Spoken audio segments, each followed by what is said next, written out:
In today's video, I'm going to teach you how to create a Mailgun API key.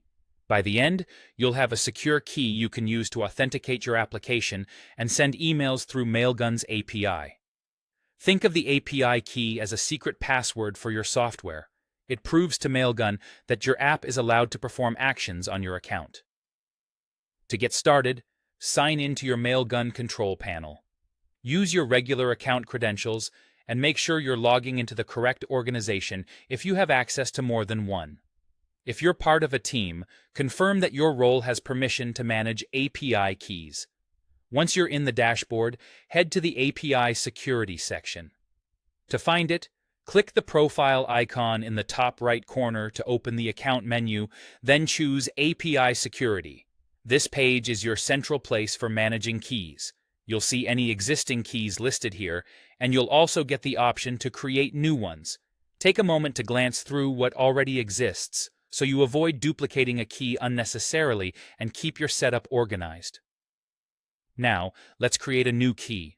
Look for a button labeled Add New Key or Create Key and click it. You'll be asked for a description or name. Pick something clear and specific so you can recognize it later, like the project and environment it's tied to. Avoid including sensitive details in the name. Just make it meaningful enough that teammates can understand its purpose.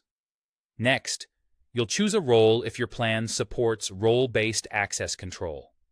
Common options include admin or sending. If you can choose, follow the principle of least privilege and select the narrowest role that fits your use case. Typically, sending if you only need to send emails. On free or basic plans, you may only see admin as an option. That's normal, but remember it has broader access, so protect the key carefully. When everything looks good, click Create Key.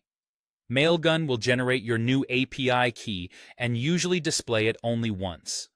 Immediately copy it and store it in a secure location, such as an environment variable, a secrets manager, or a secure password vault.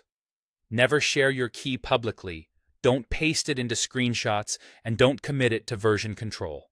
Keep it server-side only, and rotate it periodically as part of good security hygiene.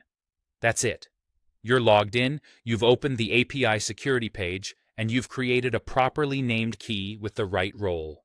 Keep it safe, and you're ready to integrate Mailgun into your app.